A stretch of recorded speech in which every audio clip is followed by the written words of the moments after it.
वसुदेवसुतं देवं कंसचाणूरमर्दनं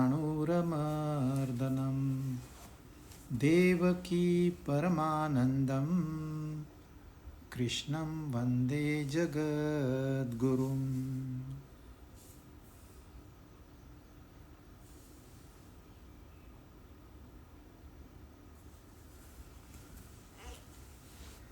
भगवद गीता अध्याय 13। हमने 13 श्लोक पूरे किए थे और जो 14वां श्लोक है 14 उसको भी हमने पढ़ा था। अब वो क्या बता रहे हैं? ज्ञेय बता रहे हैं। उन्होंने क्षेत्र बताया, क्षेत्रज्ञ बताया, ज्ञान बताया, 20 साधनाएं बताई ज्ञान को जानने के लिए। और अभी वो ज्ञेय यानी कि जो जानना आवश्यक है उसके बारे में बता रहे हैं। इसके आगे जो जानने योग्य है और जानना आवश्यक है। हमको जानकारी तो बहुत है।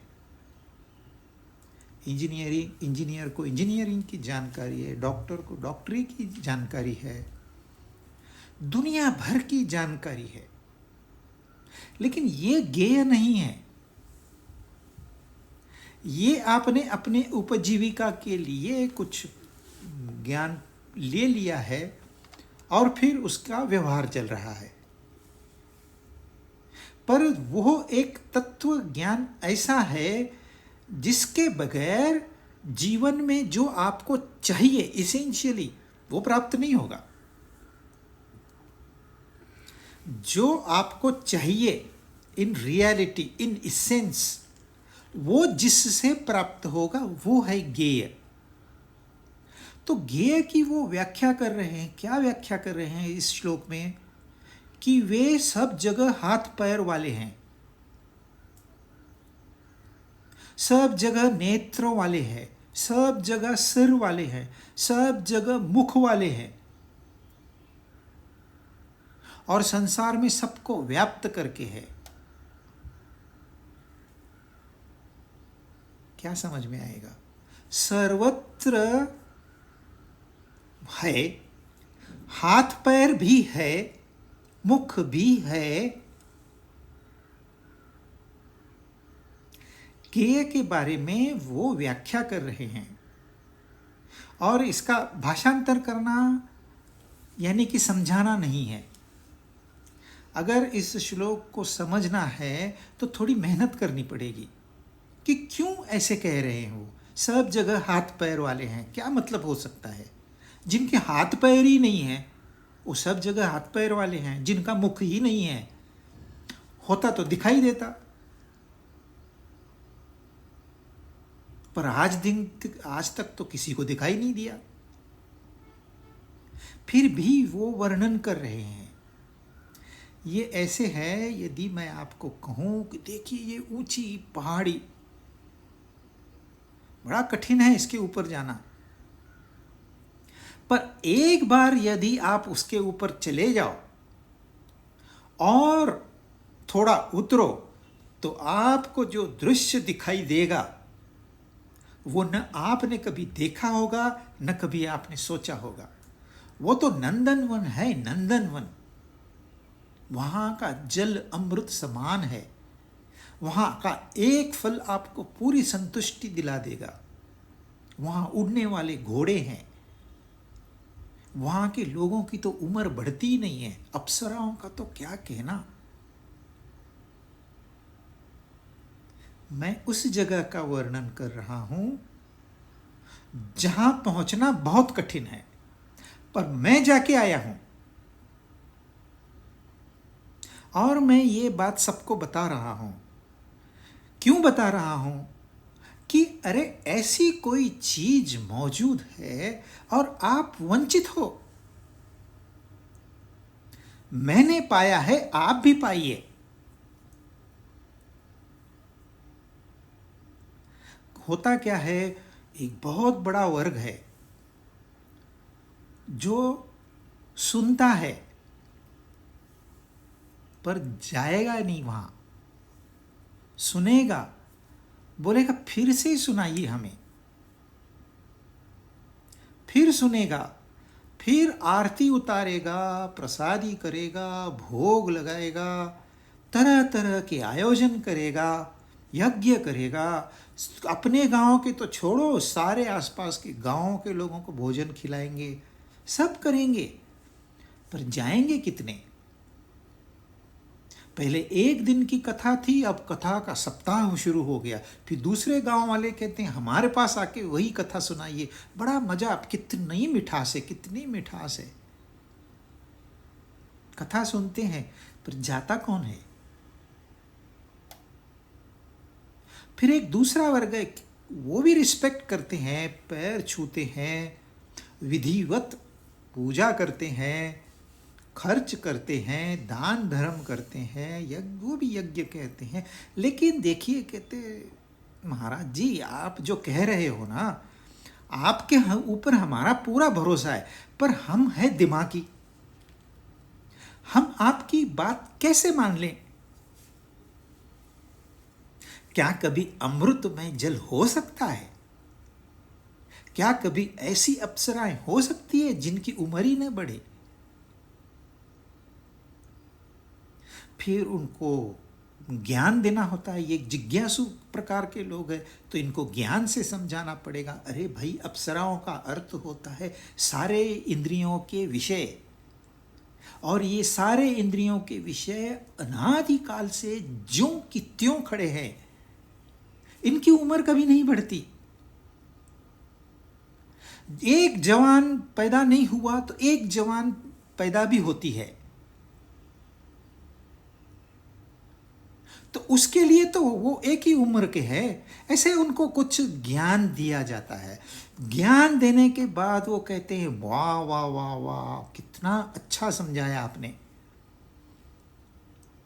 हमारी तो बुद्धि तृप्त हो गई, हमको सब मालूम है। अभी आप डरिए मत, अब आप विश्राम करिए, आपका जो सत्संग है वो हम सुनाएंगे लोगों को। हम जाएंगे गांव गांव और उनको बताएंगे कि वहां ऐसा नंदनवन है, और वो करते हैं। भाई, दुनिया को रिफॉर्म करना है, अच्छा करना है, तो ये सब ज्ञान तो देना ही पड़ेगा। और जैसे महाराज ने कहा वैसे या उससे बेहतर तरीके से बताते हैं। अब लोग महाराज के पास नहीं आते, इन ज्ञानियों के पास आते हैं। सवाल पूछते हैं लोग, वो जवाब देते हैं, पूरा ज्ञान है,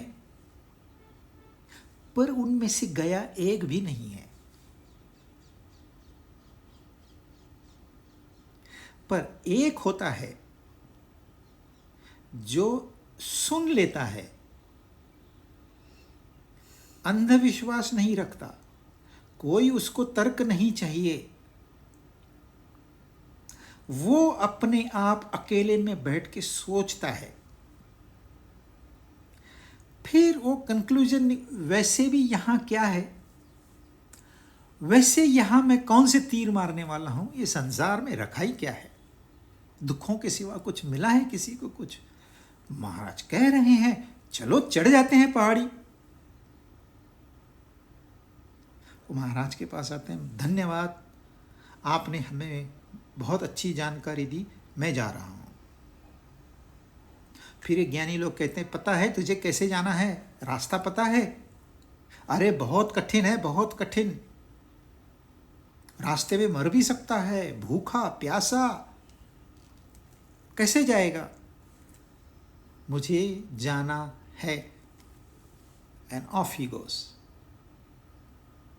जो जाएगा वो पाएगा, बाकी आप बात करते रहोगे। तो ये सारा ज्ञान जो है वो एक उस मुमुक्षु के लिए है, और न जाने इनमें से किसी में मुमुक्ष जागृत हो जाए, इसलिए कहना सबको पड़ता है।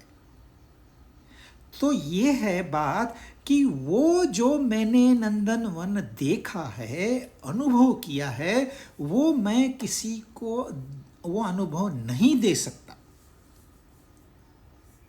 उसके बारे में कितनी भी जानकारी दे दूं, वो अनुभव सिर्फ उसी को मिलेगा जो जाएगा। अब आप कहोगे कोई जाने को राजी नहीं है, तो भी बताना तो पड़ेगा ही। यही ज्ञान की परंपरा है। इसलिए गुरु को सिर्फ एक ही शिष्य बनाना होता है, एक, वन, दैट्स ऑल। जो गुरु संख्या में शिष्य चाहते हैं वो न उन्होंने कभी वहां जाके देखा है और न ही उनके शिष्य कभी जाके देखेंगे। तो ये अनिर्वचनीय है, इसको कहा नहीं जा सकता, इसको समझा नहीं जा सकता, इसको शब्दों में पकड़ा नहीं जा सकता। तो फिर क्यों कहा आपने? यही तो है, इसको कह नहीं सकते लेकिन कह तो दिया। किस लिए कहा? क्योंकि एक ऐसा मुमुक्षु भी है जो जाएगा वहां। आम इंसान नहीं जाएगा, फिर चाहे वो कितना भी दिमागी इंसान हो या कितना भी बड़ा भक्त हो। इतनी सारी मेहनत कौन करेगा? रोज समय निकालो, रोज श्रवण करो, मनन करो, निधिध्यासन करो, होने को तो एक क्षण भी नहीं लगता है।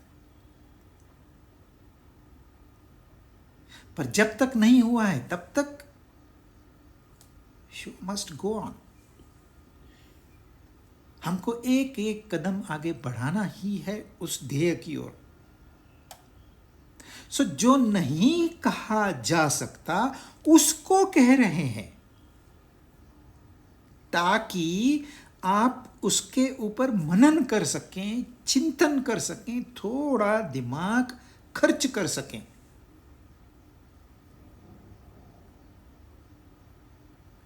पहले ऐसे बच्चों को रिडल्स देते थे।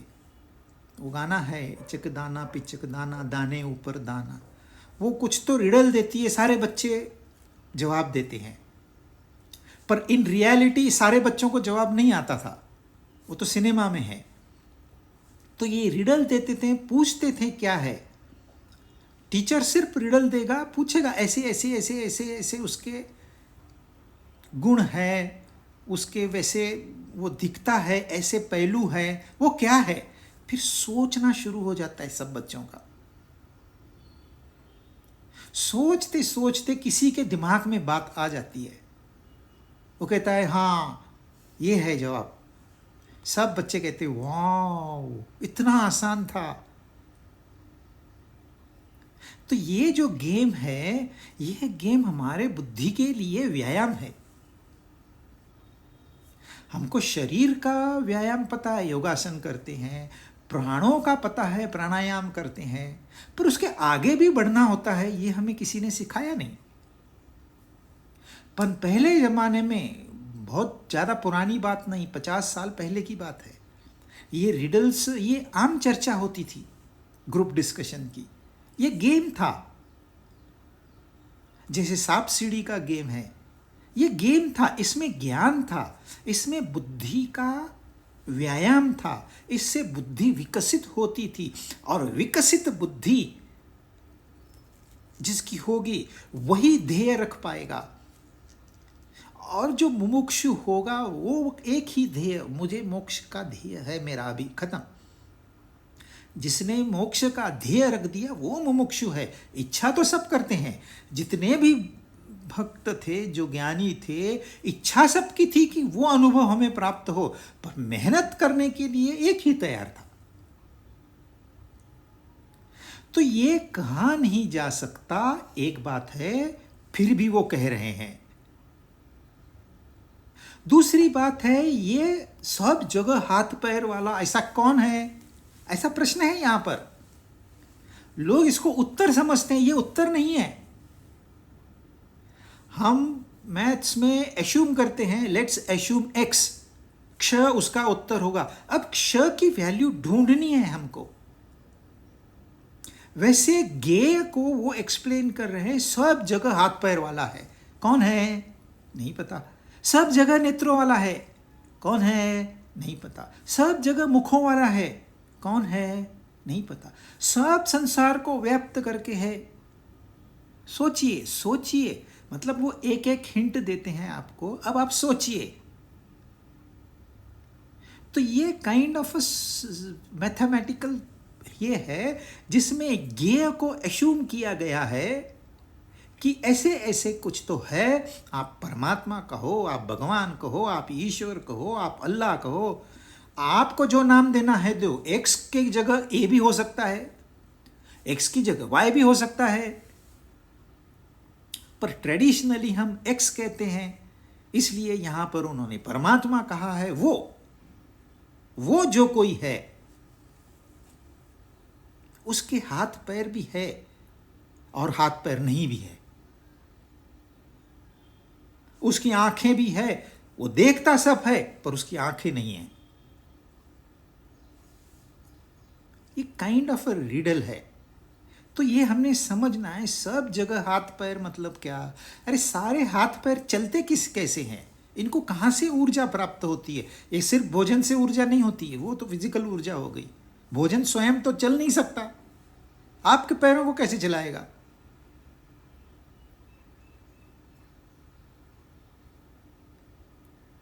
तो कौन सी वो शक्ति है?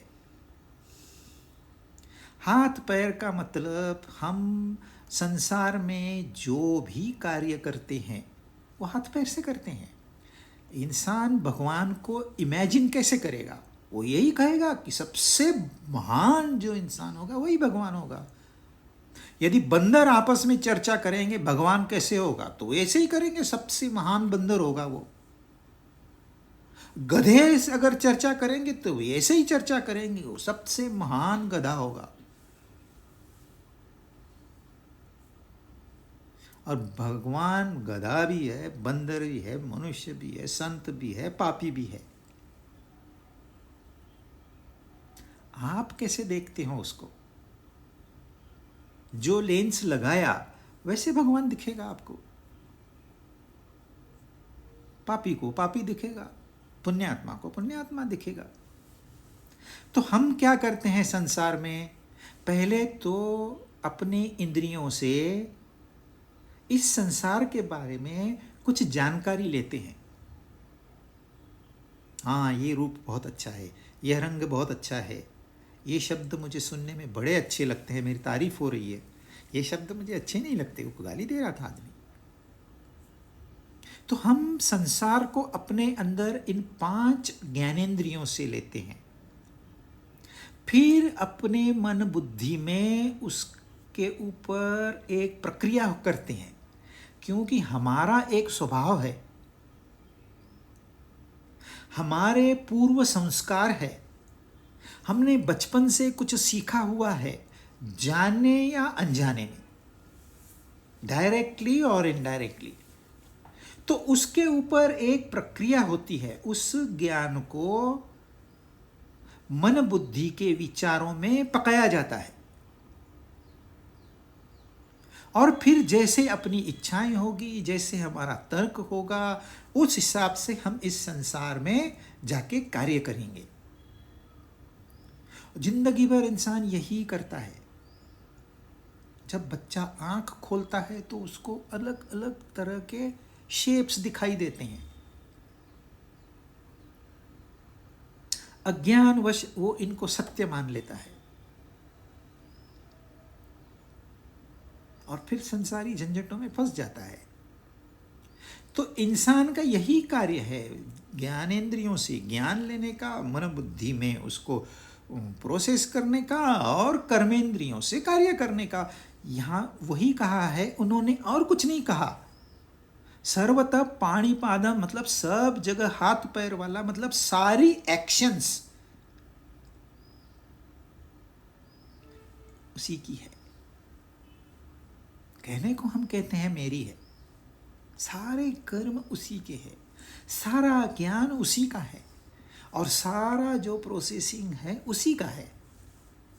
तो उन्होंने वही कहा है, सब जगह नेत्र है। मतलब क्या? सब जगह कान है मतलब क्या? कान और नेत्र दो ज्ञानेंद्रिय मतलब पांचों ज्ञानेंद्रिय। हाथ पैर मुख तीन कर्मेंद्रिय यानी कि पांचों कर्मेंद्रिय, और एक सिर जिसमें बुद्धि और मन दोनों बैठे हैं। तो बहुत आसान है, देखने जाओ तो आसान है, पर जैसे उन्होंने बताया है बहुत कठिन है।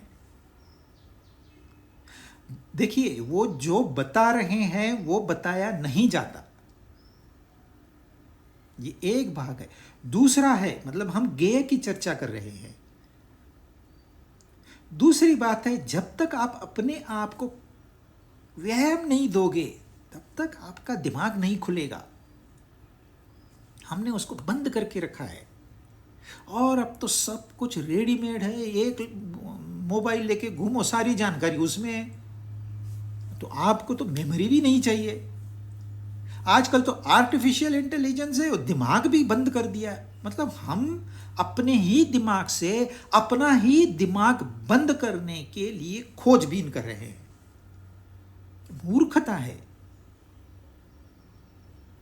आप कितने भी यंत्र बनाइए, उसको मर्यादा नहीं है, पर अपने सोचने की जो प्रक्रिया है उसको बंद कर रहेंगे तो इट इज सुसाइडल। तो यहां उन्होंने बहुत आसानी से कहा, जैसे मनुष्य करता है भगवान वही तो करता है। ये सारी कार्य भगवान की वजह से तो है। आप सोचिए, आप देख कैसे पाओगे? आपकी आंखें तो सब दुनिया की बेहतरीन आंखें हैं, लेकिन रोशनी नहीं है बाहर। अब आप कैसे देखोगे? जैसे जैसे उम्र बढ़ती है कानों की कैपेसिटी कम होती है। एक समय ऐसा होता है कि सुनाई नहीं देता, अब क्या करोगे? जब सुनाई दे रहा था तो जो श्रवण करना था वो तो आपने किया नहीं, अब क्या करोगे? तो जब हमें मुसीबतें आती है तब उसकी याद आती है। पहले ही याद किया होता तो छूट जाते झंझटों से। तो ये कह रहे हैं, जितना भी ज्ञान प्राप्त करते हैं वही करता है, जितना भी प्रक्रिया उस ज्ञान पे करते हैं वही करता है, जितनी भी रिएक्शंस करते हैं वही करता है। वो कौन है? नहीं समझ में आया? आगे का श्लोक, 15वां श्लोक। सर्वेन्द्रिय गुणाभासम सर्वेन्द्रिय विवर्जितम असक्तम सर्वभृच्चैव निर्गुणम गुणभोक्तृ। अब वो जो गेय है वो कैसा है? उसको एक भी इंद्रिय नहीं है, लेकिन सारे विषयों को वो प्रकाशित करता है। एक भी इंद्रिय नहीं है, लेकिन इंद्रियों के जितने भी विषय हैं उनको प्रकाशित करता है। संपूर्ण संसार का भरण पोषण करता है, पर किसी से आसक्त नहीं है।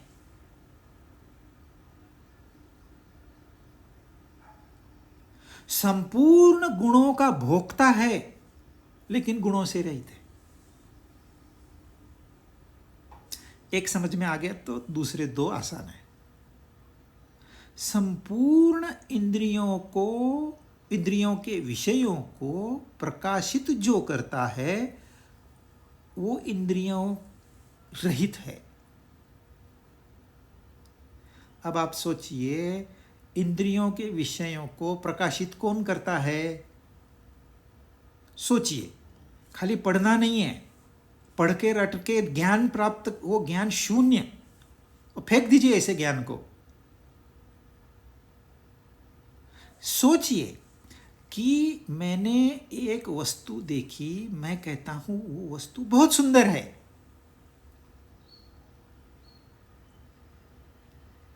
On what basis?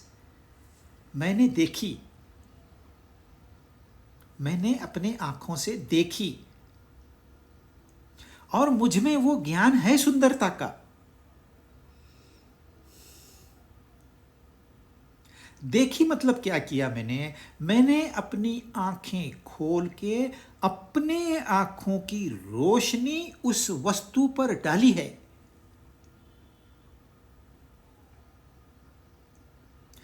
दो प्रकार की रोशनी चाहिए किसी भी वस्तु को देखने के लिए। एक तो सूरज की रोशनी, दूसरे अपने आंखों की रोशनी। अब सूरज की रोशनी तो उसने देख के रखी है,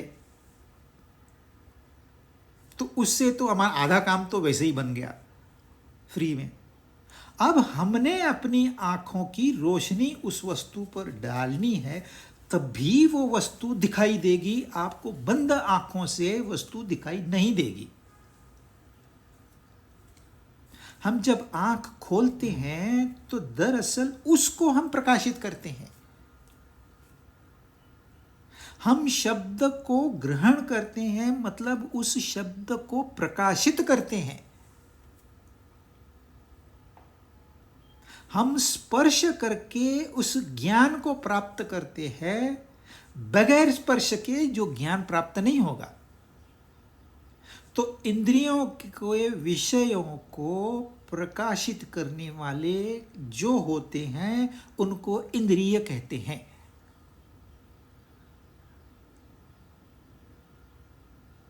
आँख है, कान है, नाक है, त्वचा है, जिह्वा है,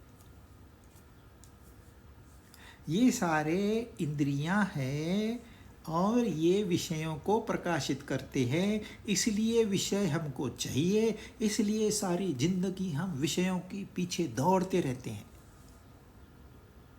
चक्कर शुरू कहाँ से होता है?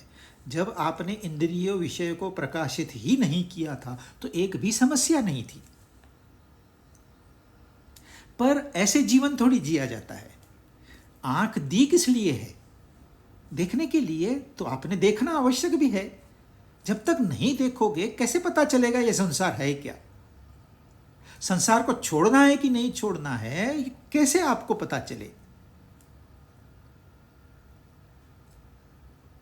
तो इंद्रियों के बगैर तो हम संसार को नहीं जान पाएंगे। इंद्रियों से हम जानते हैं संसार को। पर वो क्या कह रहे हैं? वो तो सारे संसार के वस्तुओं को प्रकाशित करता है, पर उसके पास इंद्रियां नहीं है। हम बगैर इंद्रियों के विषयों को प्रकाशित नहीं कर सकते, पर वो करता है।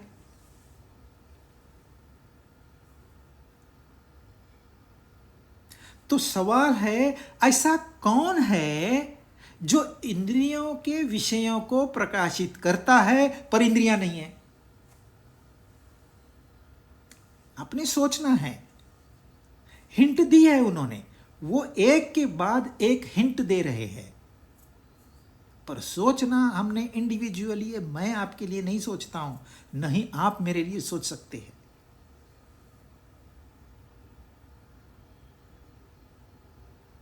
पहले उन्होंने कहा सब जगह हाथ पैर है, सब जगह मुख है, सब जगह कान है, सब जगह आंखें हैं। ऐसा कौन है? अब कहते हैं विषयों को प्रकाशित करता है पर इंद्रियां नहीं है उसके पास।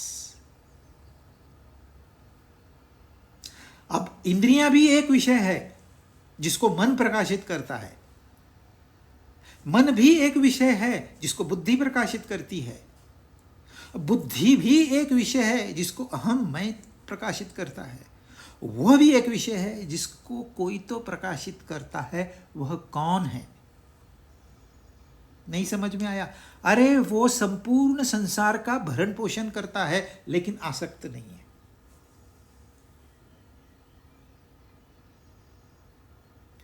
यह संसार ऐसे ही नहीं चल सकता। यह चंद्रमा पृथ्वी के चक्कर काटता है, परंतु पृथ्वी अपने आप पे घूमती है। कितने स्पीड से घूमती है आपको पता है? 5000 किलोमीटर पर आवर। 5000। आपकी कार ज्यादा से ज्यादा 200 किलोमीटर पर आवर चलती है। अभी हम घूम रहे हैं। चंद्रमा भी है, पृथ्वी अपने आप में घूम रही है। फिर पृथ्वी सूर्य के चक्कर काट रही है। उसको सूर्य का एक चक्कर काटने के लिए 365 दिन लग जाते हैं। सूर्य रुका नहीं है, वो आगे बढ़ रहा है। वो जो आकाशगंगा है उसका चक्कर काट रहा है और उसका स्पीड है 2 लाख किलोमीटर पर आवर।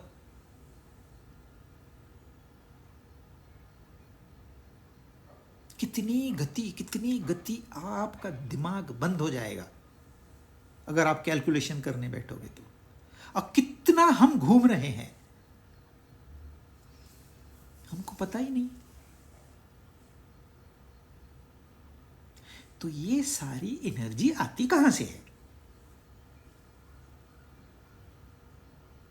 इसको कहते हैं संसार का अरे हमारा भरण पोषण क्या है? किलो भर अनाज खा लिया, हो गया। पर वो उसने पहले दिया, बाद में हमको पैदा किया। जब अगर मां का दूध नहीं है तो बच्चा नहीं आता है।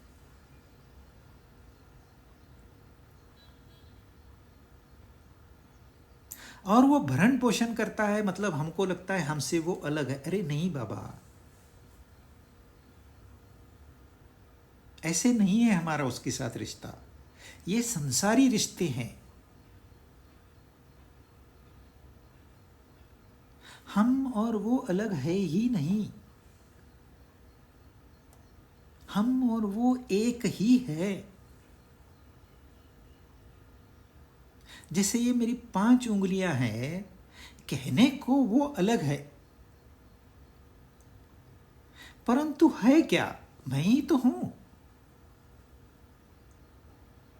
आप कहोगे नहीं नहीं नहीं, इसका नाम थंब है, ये इंडेक्स फिंगर है, ये मिडल फिंगर है। आपने डिवीजन कर लिया, बड़ी अच्छी बात है, व्यवहार के लिए उसकी जरूरत है। पर क्या ये अपने आप कार्य कर सकती है? काट दो। तो ये जो संसार का चक्र चल रहा है, इसके लिए शक्ति चाहिए कि नहीं चाहिए? पृथ्वी को घूमने के लिए शक्ति चाहिए कि नहीं चाहिए?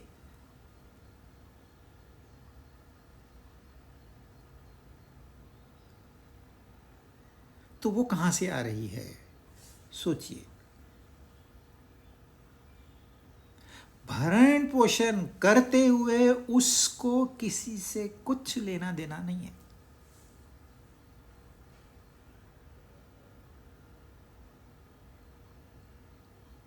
वो कौन है? गेय क्या है? इतना आसान नहीं है। इसके ऊपर कुछ दिन बिताने पड़ेंगे। ये 2 श्लोक, 3 श्लोक, 5 श्लोक जो है, कुछ समय देना होगा। ये रिडल अपने आप को पूछनी होगी, ऐसा क्या है? सारे गुणों से रहित है, संपूर्ण गुणों का भोक्ता है। जैसे पहले बताया, सारे इंद्रियों को प्रकाशित करता है, इंद्रिय रहित है। यहां सारे गुणों का भोग करता है, गुण रहित है। सत्व, रजस, तमस, मैंने आपको एक बार बताया हुआ 3 गुण है। याद रखने के लिए आप रावण रजस, कुंभकर्ण तमस, विभीषण सत्व, दशरथ की 3 पत्नियां सत्व रजस तमस, कृष्ण की पहली 3 पत्नियां सत्व रजस तमस। आप थोड़ा सा स्टोरी पढ़ेंगे तो आपको समझ में आ जाएगा। और तीनों के तीनों गुण हमारे पास, हमारी भी 3 पत्नियां हैं, पत्नियों की भी 3 पत्नियां हैं।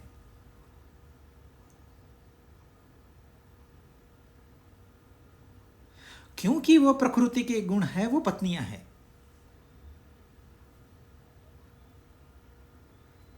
तो तीनों गुण है, सत्व भी है, रजस भी है, तमस भी है, सारे गुणों का वो भोग लेता है। परमात्मा ऐसे नहीं है कि तमस तो खराब है, इसको छोड़ दो। नहीं नहीं नहीं, अरे तमस को भी वो एंजॉय करता है, रजस को भी एंजॉय करता है। अरे रजस में तो पाप होता है, पाप। सारे काम क्रोध रजस से तो पैदा होते हैं, भगवत गीता।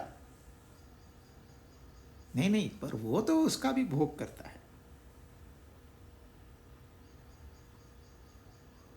सारे गुणों का भोगता है वो।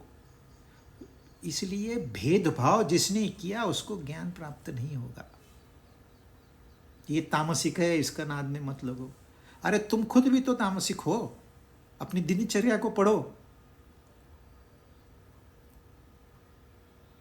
सारे गुण है, वो आवश्यक है तभी तो है। अगर आवश्यक नहीं था तो फिर होते ही नहीं। कोई भी अनावश्यक चीज काल में से मिट जाती है। वो आवश्यक है तभी तो है। तो गुणों का भोक्ता है, गुण नहीं है, ऐसा कौन है? सोचिए।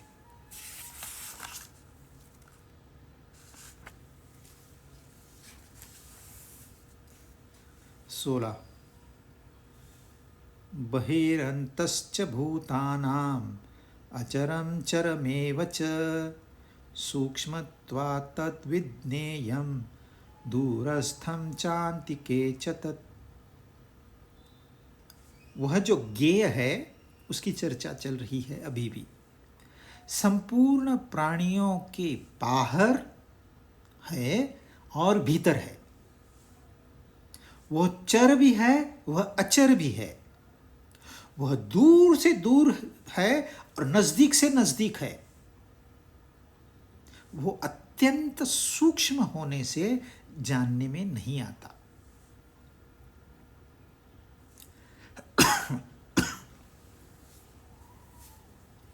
ऐसा क्या है जो इसके अंदर भी है और इसके बाहर भी है?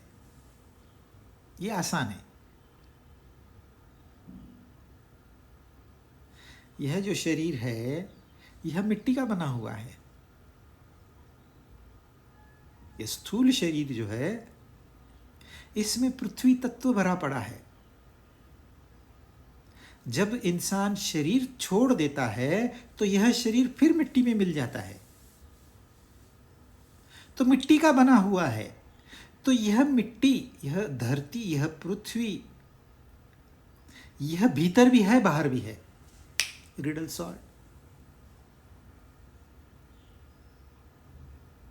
और थोड़ा आगे बढ़िए।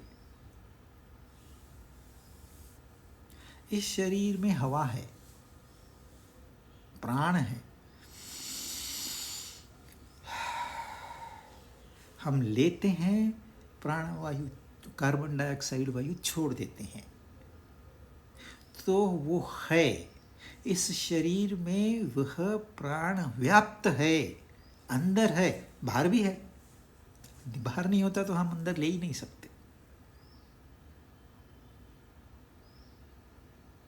फिर जल तत्व लीजिए। 70%, 70% शरीर जल है।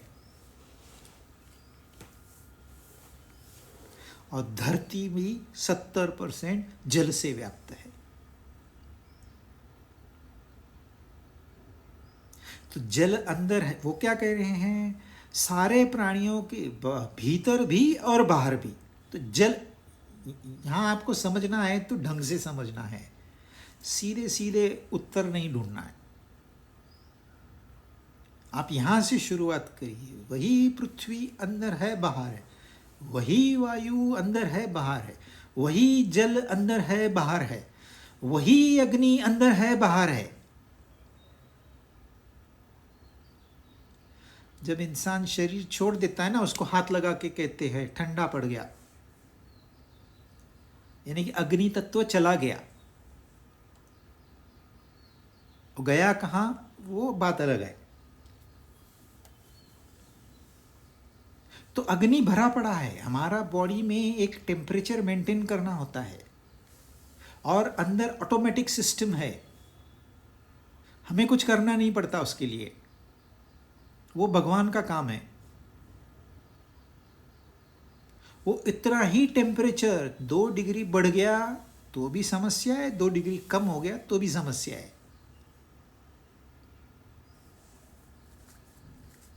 ऐसे नहीं है, इस पृथ्वी का भी टेम्परेचर मेंटेन करना होता है।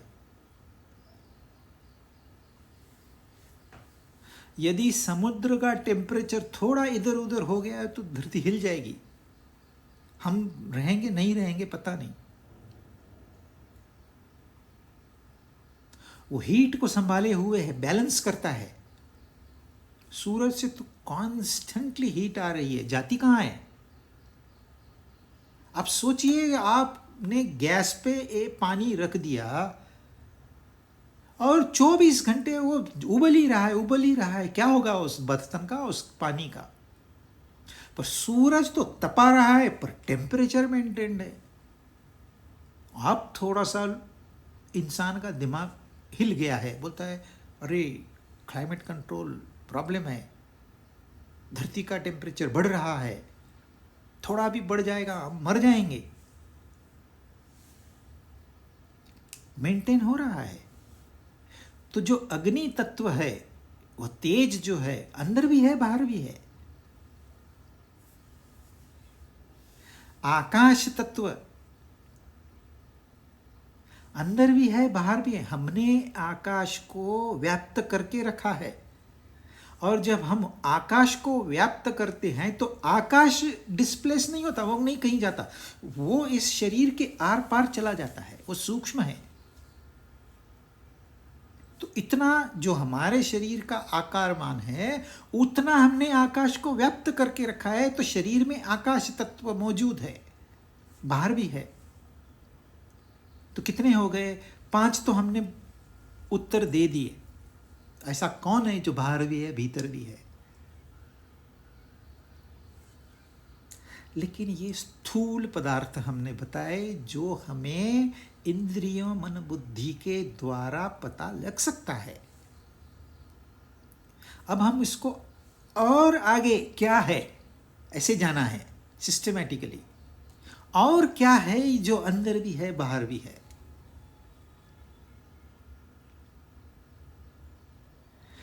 वो जो अंदर और बाहर है ना, वो ज्यों का त्यों रहता है। इसलिए उनको ये कहना पड़ा है, उसमें कोई अंतर नहीं आता। बाकी जो पंच महाभूत हैं उनमें अंतर आ जाता है।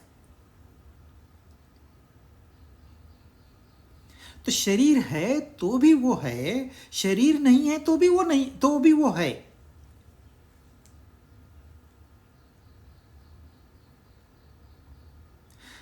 बाहर भी है अंदर भी है, चर भी है अचर भी है, मूविंग एंड अनमूविंग। आप देखते हो हजारों लाखों सालों से पहाड़ खड़ा है, हिलता ही नहीं। हिमालय अब हमें पता है हर साल थोड़ा थोड़ा बढ़ता है और थोड़ा थोड़ा घटता भी है। उसमें जो फर्क हो रहा है वो हमें पता चलता है। वो चर है या अचर है, दोनों में है। पर बाकी जो काले पहाड़ हमको दिखते हैं वो तो उसमें तो हमको जरा भी फर्क नहीं मालूम पड़ता। हिमालय में फर्क मालूम पड़ता है। गंगोत्री में आप पानी भरिए बोतल में तो आपको वो पहाड़ का छोटा सा हिस्सा आपके बोतल में ही मिल जाएगा। पर वो बढ़ भी रहा है। कई पहाड़ तो हिलते ही नहीं है, कुछ फर्क ही नहीं है। हाँ, उनके अंदर केमिस्ट्री क्या हो रही है अब तक किसी पता नहीं है।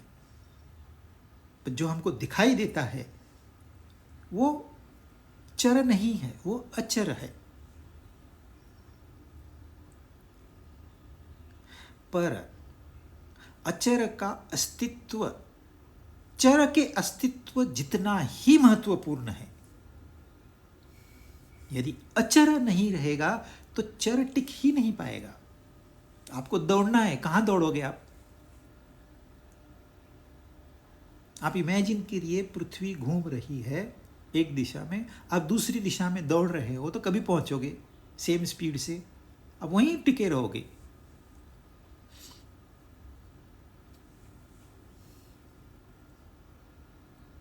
तो कुछ तो आपको स्थिर होना चाहिए ना, कुछ तो ऐसा होना चाहिए जो मूविंग नहीं है। रेल की पटरी है तो ही रेल दौड़ते हुए दिखेगी आपको, रोड है तो बस चलती हुई दिखेगी। तो चर और अचर दोनों का महत्व सेम है। गलती से हम महत्व चर को देते हैं, अचर को महत्व देते ही नहीं है। पर दोनों कौन है? वो चर भी है, वो अचर भी है। ऐसा कौन है? अब आप सूक्ष्म स्थूल, फिर थोड़ा सूक्ष्म, थोड़ा, अब आप हमने वो एक एक्सरसाइज किया। अब डायरेक्ट एकदम सूक्ष्म कौन है? जो सब जगह व्याप्त है, सब जगह पे, ऐसी कोई जगह नहीं है वो वहां नहीं है, तो उसको हम अचर कहेंगे। तो वो जो सूक्ष्म तत्व है, जो आकाश से भी सूक्ष्म है, जो आकाश में भी, आकाश को भी व्याप्त करके है, तो वो हर जगह होने से वो अचर हो गया। क्योंकि सब जगह होने से वो जाएगा कहां?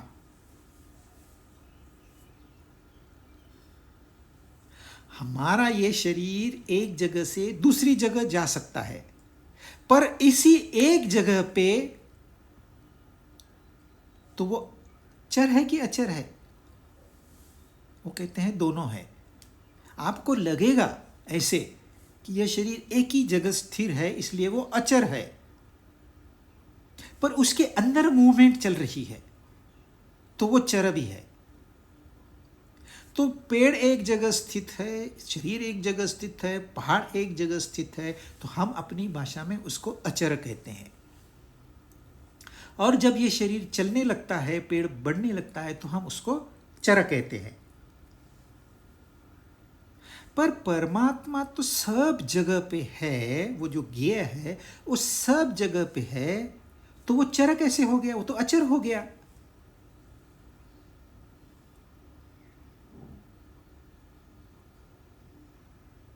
पर ऐसे नहीं है, वो चर भी है। अगर वो चर नहीं होता तो उससे जो निर्मिति हुई है वो चर कैसे हो सकती थी?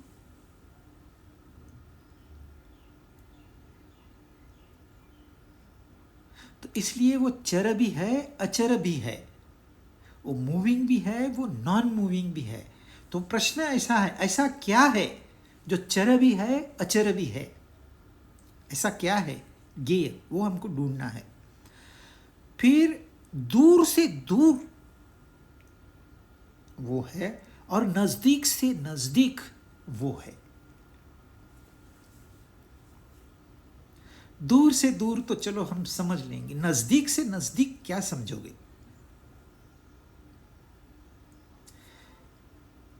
मैंने ये कपड़े पहने हुए हैं, ये मेरे नजदीक है, पर जिस शरीर ने इस कपड़े पहने हैं वो भी तो मेरे नजदीक है।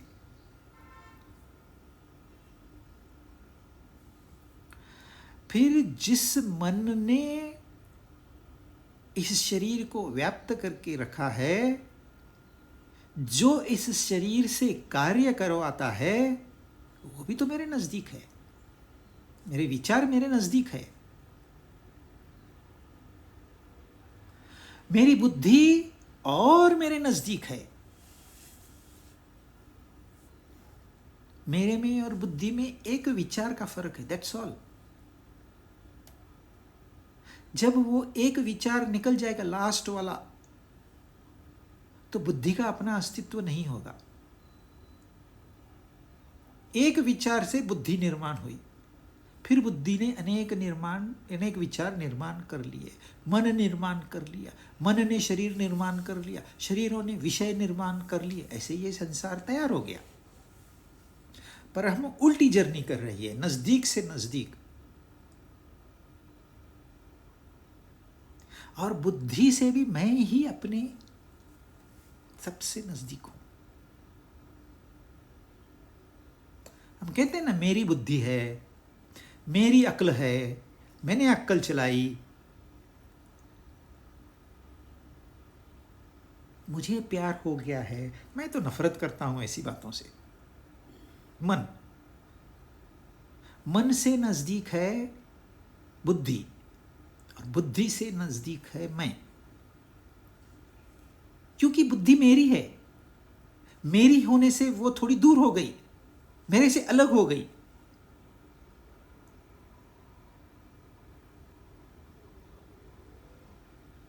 तो दूर से शुरू करके नजदीक आना है, और वो जो मैं है वही वो ज्ञेय है।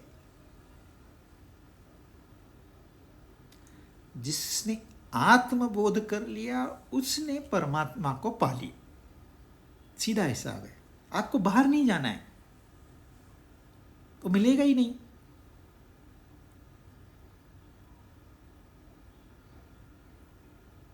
तो नजदीक से नजदीक है और दूर से दूर है। आपने नासा का वीडियो देखा, जो मंगल ग्रह पे उनका यान गया, उसने बड़ी अच्छी शूटिंग की, वहां का आवाज भी सुना। अब आप कल्पना कर सकते हो मंगल ग्रह पे कैसी आवाज आती है, ओम की ध्वनि आती है वहां पर। मिट्टी बिखरी पड़ी है, पहाड़ खड़े हैं और कुछ है ही नहीं। अब जो कैमरा में कैप्चर किया है, अब आप बगैर उस वीडियो के कल्पना से आप देख सकते हो मंगल ग्रह को। तो आपकी कल्पना मंगल ग्रह पे चली गई, पर उस कल्पना को जीवन चाहिए, उन विचारों को जीवन चाहिए। वो इंस्टेंटली अवेलेबल है। अगर वो नहीं रहता तो नासा का यान किसी काम का नहीं था, वो पिक्चर कैप्चर ही नहीं कर पाता, न वो ध्वनि रिकॉर्ड कर सकता था।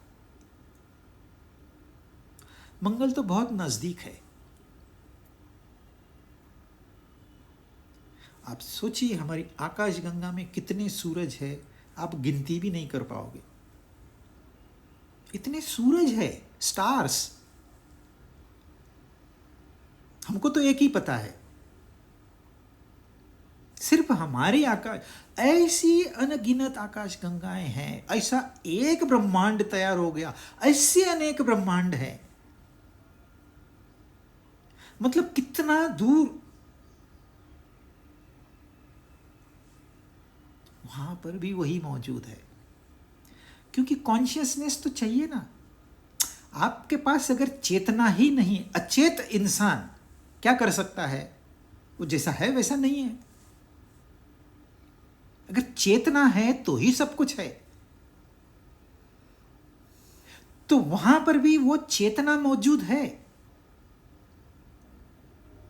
आपने 50 मिलियन लाइट ईयर्स अवे एक ब्लैक होल का पिक्चर तो ले लिया, तो 5 करोड़ साल पहले तो वहां था ना ब्लैक होल, तभी तो आपने आज पिक्चर लिया उसका। तो वो ब्लैक होल कैसे तैयार हो गया? कुछ तो चेतन तत्व होगा कि नहीं होगा?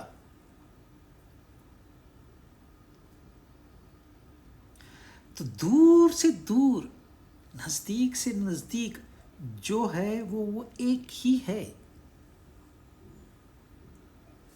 वो एक ही चेतना है। अब आप सोचिए वो क्या है?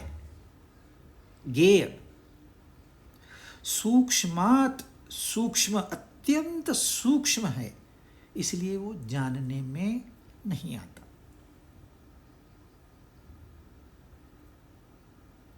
स्थूल स्थूल को जान सकता है, स्थूल सूक्ष्म को नहीं जान सकता। स्थूल स्थूल को जान सकता है, स्थूल सूक्ष्म को नहीं जान सकता। सूक्ष्म सूक्ष्म जानता है और स्थूल भी जानता है।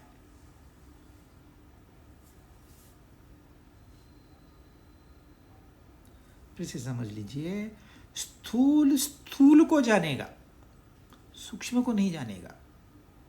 सूक्ष्म सूक्ष्म को भी जानेगा और स्थूल को भी जानेगा। अब ये शरीर है, इस शरीर के जो 5 इंद्रियां हैं, ज्ञानेंद्रियां, वो सारी स्थूल है। तो ये जो सांसारिक पदार्थ है, इनको पटक से पहचान लेती है वो। अरे टीवी है ऑन करो, चलो कार में बैठ के चलते हैं, उस आइडेंटिफाई करती है, वो रिकॉर्डेड है। इन इंद्रियों को उसकी आदत पड़ गई है, कोई मेहनत नहीं करनी पड़ती, हालांकि मेहनत बहुत है।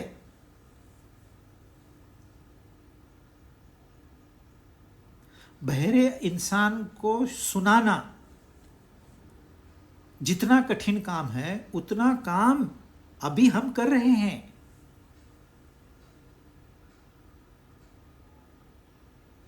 मेहनत तो बहुत है, पर इंद्रियों को आदत पड़ गई है वो। तो ये जो स्थूल इंद्रियां हैं, यह स्थूल पदार्थ को जान सकती है, पर इंद्रियों का जो राजा है इंद्र, यानी कि हमारा मन, ये इंद्रियां उसको नहीं जान सकती।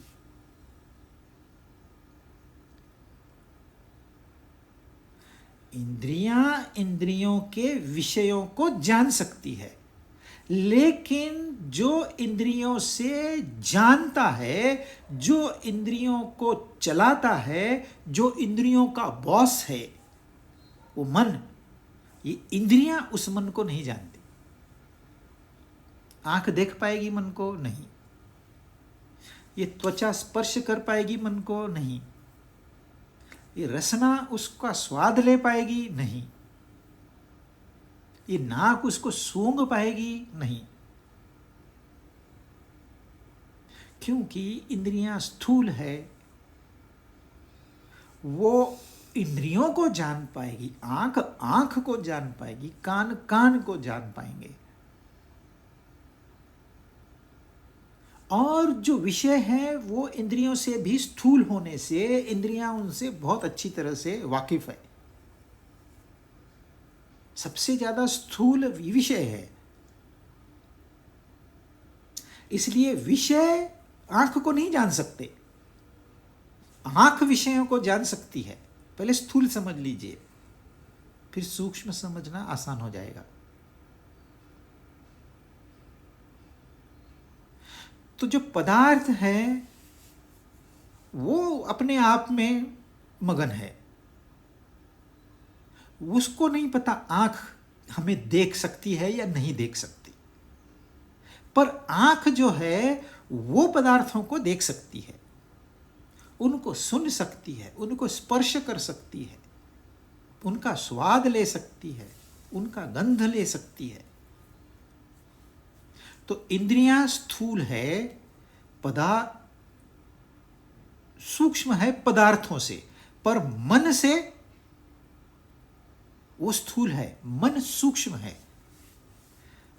पदार्थों की तुलना में इंद्रियां सूक्ष्म है, लेकिन मन की तुलना में इंद्रियां स्थूल है। पदार्थ सबसे ज्यादा स्थूल, इंद्रियां थोड़ी सूक्ष्म हो गई, मन और सूक्ष्म हो गया। अब मन से भी सूक्ष्म हमारी बुद्धि है।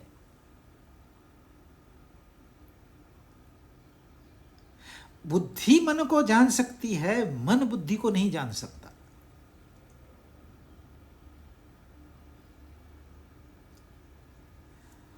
और बुद्धि से भी सूक्ष्म है अहम, जिसको हम मैं कहते, मैं जानता हूं, मेरी बुद्धि है। और उससे भी सूक्ष्म है वह चेतन तत्व, जिसकी वजह से मैं कहता हूं, मेरी बुद्धि कहता हूं, मेरी बुद्धि कार्य करती है, मेरा मन कार्य करता है, मेरी इंद्रियां कार्य करती है। वह जो चेतन तत्व है वह ज्ञेय है। तो इन्होंने कहा है अत्यंत सूक्ष्म होने से वह जानने में नहीं आता। जानना मतलब कैसे जानते हैं हम? इंद्रिय, मन, बुद्धि, इनसे जानते हैं। तो यह इंद्रियां, मन, बुद्धि, इंद्रियां तो मन तक भी नहीं पहुंच सकती, मन तो बुद्धि तक भी नहीं पहुंच सकता है, और तीनों मिलके भी कितना भी मेहनत करें वह सूक्ष्मतरम जो है वहां पहुंच नहीं पाएगी। इसलिए सांसारिक भाषा में वह जानने में नहीं आता, पर वो है। वो क्या है? और भी वो हिंट देंगे, और भी आपको थोड़ा सा एक्सरसाइज कराएंगे। ये एक्सरसाइज महत्वपूर्ण है, पर वो हम अगली बार करेंगे।